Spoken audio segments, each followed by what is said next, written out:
Hello guys, welcome back to my channel. Last video में हमने पढ़ा था कि कॉग्निजेबल ऑफेंस अगर कमिट होता है तो उससे रिलेटेड हमारे पास क्या लीगल प्रोविजंस होते हैं। इट मीन्स कि हम एफआईआर कर सकते हैं या फिर हम कंप्लेंट कर सकते हैं। आज इस वीडियो में हम पढ़ेंगे कि अगर आप किसी भी पुलिस ऑफिसर के पास गए हैं अपनी एफआईआर लॉन्च कराने के लिए और वो अगर मना कर देता है कि मैं आपकी एफआईआर लॉन्च नहीं करूँगा, तो आपके पास क्या रेमेडीज होती है, आप कहाँ जा सकते हैं।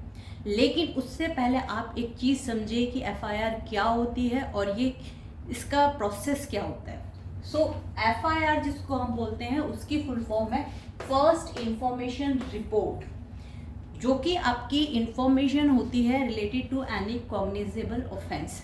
ठीक है। अब आपकी एफआईआर जरूरी क्यों होती है? क्योंकि ये क्रिमिनल लॉ को मोशन में लाती है। अब कैसे लाती है ये समझिए। जस्ट टेक एन एग्जाम्पल, आपके साथ कोई क्राइम कमिट हुआ है।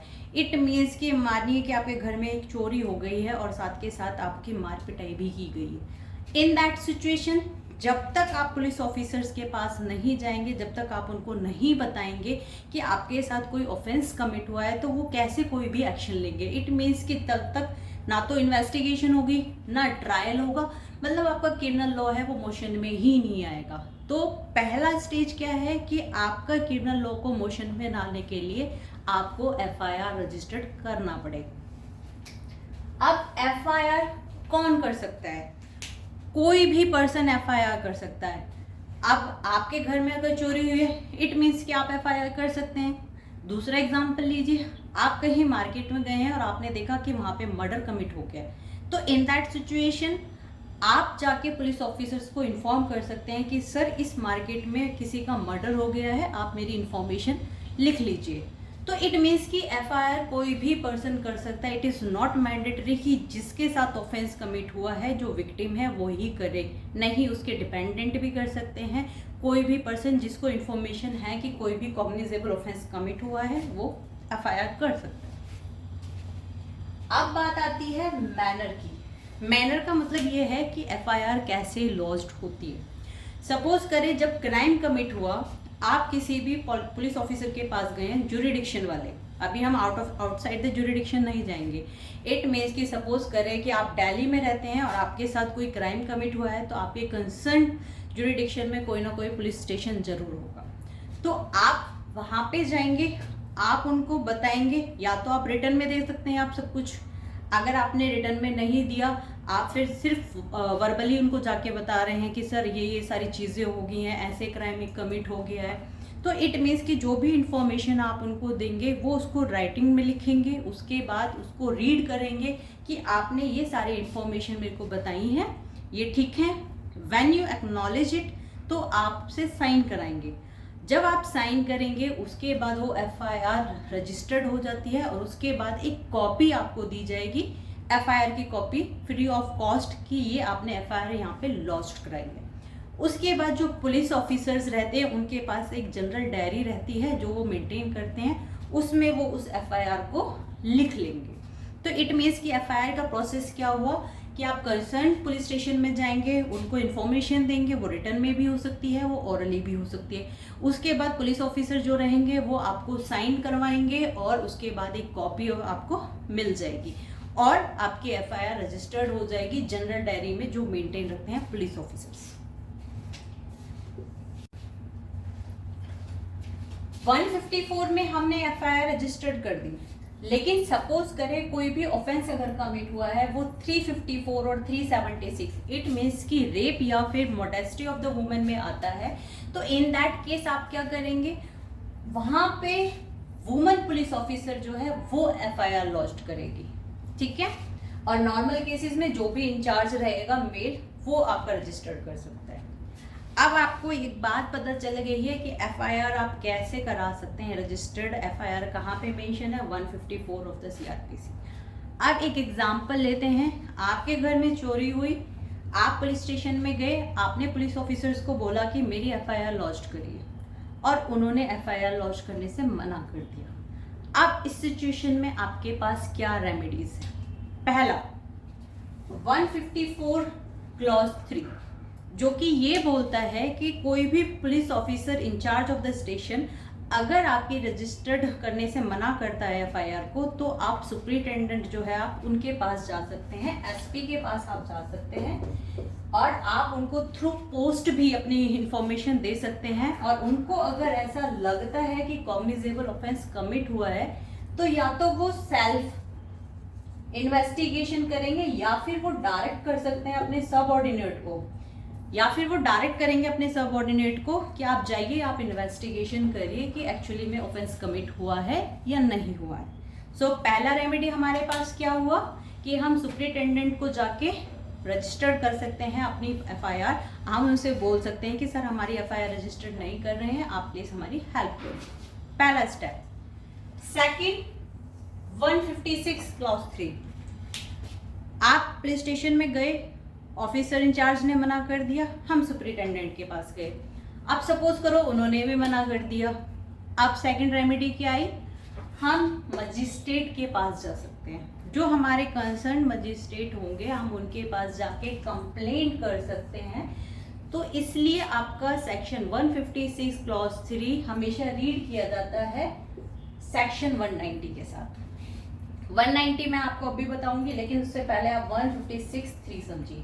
156(3) में क्या होगा कि जिस मजिस्ट्रेट के पास जाके आपने कंप्लेंट करी है, वो क्या करेंगे, वो उस कंसर्न पुलिस स्टेशन को डायरेक्ट करेंगे कि आप प्लीज इसकी इन्वेस्टिगेशन करिए, आप रजिस्टर्ड करिए एफआईआर इनकी, ताकि आगे प्रोसेस जो है वो कंटिन्यूटी में आ पाए। उसके बाद क्या होगा, पुलिस ऑफिसर्स जब रजिस्टर्ड करेंगे वो इन्वेस्टिगेशन करेंगे, एंड इन्वेस्टिगेशन के बाद क्या होगा, वो एक रिपोर्ट सबमिट करेंगे जो हमारा 173, जिसको हम पुलिस चालान बोलते हैं। पुलिस ऑफिसर्स क्या करेंगे, अंडर सेक्शन 156 क्लॉज 3 में वो इन्वेस्टिगेशन करेंगे, इन्वेस्टिगेशन के बाद जिसको हम चालान बोलते हैं, रिपोर्ट सबमिट करेंगे 173 CRPC में। उसके बाद आपके जो कंसर्न मजिस्ट्रेट होंगे वो कॉग्निजेंस लेंगे। इट मीन्स ये 156 क्लॉज 3 हमारा प्री कॉग्निजेबल स्टेज है। अब प्री कॉग्निजेबल स्टेज है क्योंकि इसमें जब कॉग्निजेंस लेता है मजिस्ट्रेट, वो पुलिस रिपोर्ट पे लेता है 173 में। अब 190 की अगर मैं बात करती हूँ, तो आपके जो मजिस्ट्रेट हैं सेक्शन 190 में, मजिस्ट्रेट फर्स्ट क्लास और magistrate second class empowered bye CJM। It means कि मजिस्ट्रेट फर्स्ट क्लास और सेकंड क्लास कॉग्निजेंस ले सकते हैं। सेकंड क्लास मजिस्ट्रेट तब कॉग्निजेंस लेंगे जब उनको CJM ने डायरेक्ट किया होगा, ठीक है। तो magistrate first class and second class cognizance कहाँ लेंगे, आपके सेक्शन 190 में। और वो कॉग्निजेंस कब लेते हैं, 3 कंडीशंस में। या तो 3 कंडीशंस में कॉग्निजेंस लिया जाता है। पहला, अगर उनके पास किसी ने कंप्लेंट करी है, ठीक है, तो वो कॉग्निजेंस लेंगे। सेकंड, पुलिस रिपोर्ट, जो मैंने आपको अभी बताया कि अगर पुलिस स्टेशन के पास उन्होंने डायरेक्ट किया है कि आप उनकी एफआईआर लॉन्च करें और उनको इन्वेस्टिगेशन करें, उसके बाद जो पुलिस रिपोर्ट जाएगी हमारी 173 में, उसके बाद आपके मजिस्ट्रेट कॉग्निजेंस लेंगे। थर्ड, पुलिस ऑफिसर्स के अलावा अगर कोई पर्सन उनके पास गया है, या फिर सो मोटो एक्शन, जिसका मतलब ये है कि मजिस्ट्रेट को कोई इन्फॉर्मेशन खुद से पता चली है कि हाँ ये ऑफेंस कमिट हुआ है, तो वो खुद से भी एक्शन ले सकते हैं। तो सेकेंड रेमेडी हमारे पास क्या हुई, पहला हम जाएंगे पुलिस ऑफिसर इंचार्ज के पास, उन्होंने हमारी एफआईआर लॉन्च नहीं करी है, तो हम कहाँ जाएंगे, सुपरिटेंडेंट के पास। सुपरिटेंडेंट ने भी मना कर दिया है कि हम आपकी एफआईआर लॉन्च नहीं करेंगे, तो हम कहाँ जाएंगे, मजिस्ट्रेट के पास। अब सपोज करें कि मजिस्ट्रेट ने भी कोई एक्शन नहीं लिया गया है, तो हमारे पास लास्ट रेमेडी जो बचती है that is writ petition. Writ petition जो हमारी कॉन्स्टिट्यूशन में article 32 and article 226, 32 supreme court के लिए है एंड 226 हमारा हाई कोर्ट के लिए। इट मीन्स कि लास्ट ऑप्शन हमारे पास क्या रहता है, रिट पिटिशन का, जो कि हमारे मैंडेमस का मतलब होता है टू कमांड। इट मीन्स कि जो आपके सुपीरियर कोर्ट्स होंगे वो आपके लोअर कोर्ट्स को या फिर पुलिस ऑफिसर्स को डायरेक्ट करेंगे कि आप इनकी एफआईआर लॉन्च कीजिए। आपने अगर FIR लॉन्च नहीं की है तो just give me the reason आपने FIR लॉन्च क्यों नहीं की है, और इसमें पुलिस ऑफिसर्स को सस्पेंड भी किया जा सकता है। तो लास्ट रेमेडी हमारे पास क्या हुई, mandamus writ petition.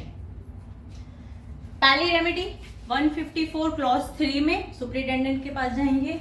Second 156 clause 3 में हम मजिस्ट्रेट के पास जाके कंप्लेंट करेंगे। थर्ड रिट पिटिशन डालेंगे हम हाई कोर्ट या सुप्रीम कोर्ट में। ये तो हमारी रेमेडीज की बात हुई कि FIR अगर कोई लॉन्च नहीं करता है तो हमारे पास क्या क्या रेमेडीज अवेलेबल हैं। इससे रिलेटेड आपको अगर कोई भी इंक्वायरी है या कोई भी डाउट आपको है तो जस्ट मेरे मैसेज में आप लिख सकते हैं।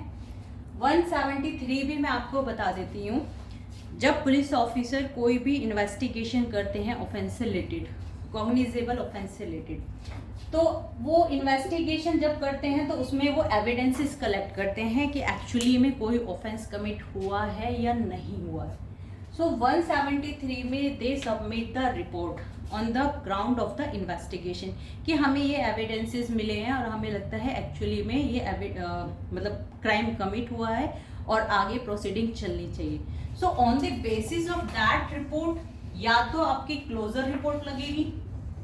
क्लोजर में मतलब यह है कि हमें कोई भी ग्राउंड नहीं मिला है, हमें लगता है कोई भी एविडेंस नहीं है ऐसा कि कोई कॉग्निजेबल ऑफेंस कमिट हुआ है, तो इसको आगे फर्दर प्रोसीड ना किया जाए। तो on the basis of the report आपका फर्दर आगे केस प्रोसीड होगा।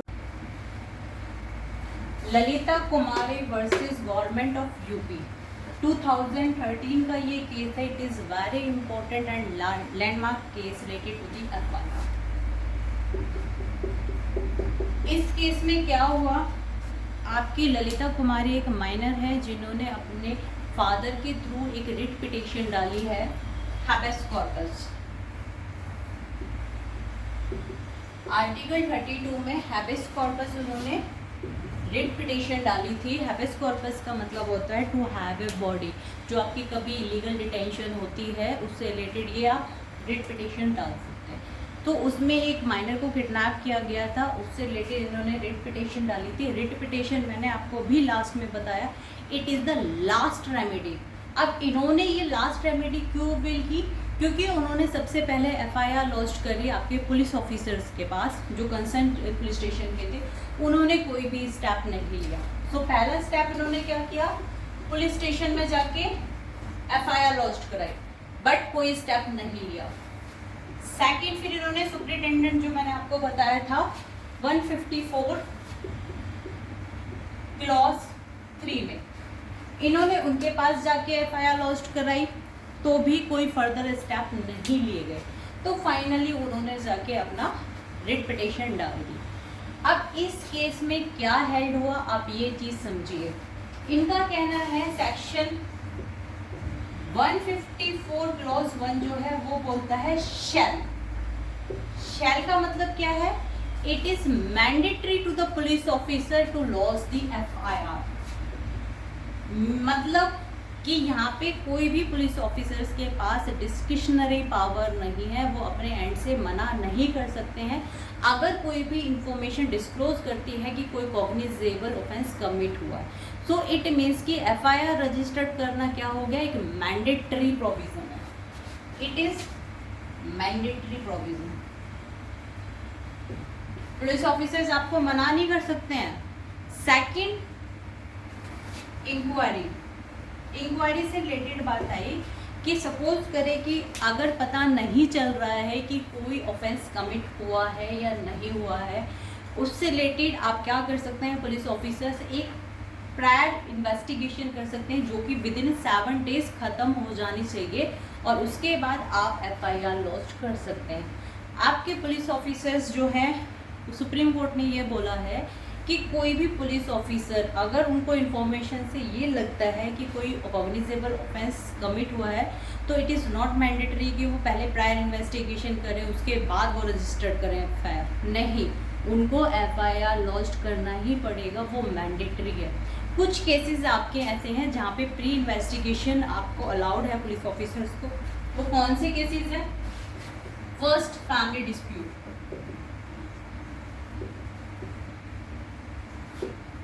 कमर्शियल ऑफेंसेस,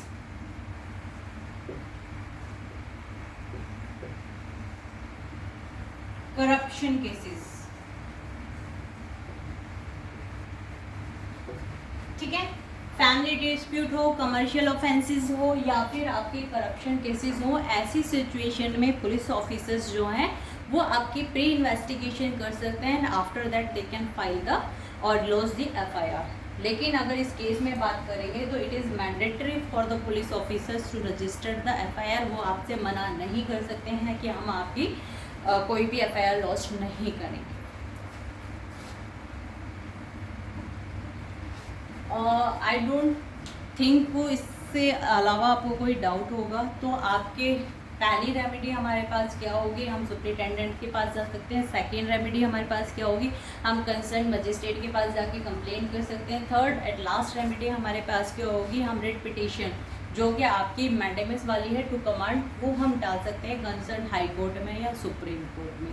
तो आई थिंक आपको पता चल गया होगा, अगर कोई भी पुलिस ऑफिसर आपकी एफआईआर लॉन्च नहीं करेगा तो आपके पास क्या रेमेडीज़ अवेलेबल हैं, आप कैसे अपने लीगल प्रोविजंस को आप एनफोर्समेंट में ला सकते हैं।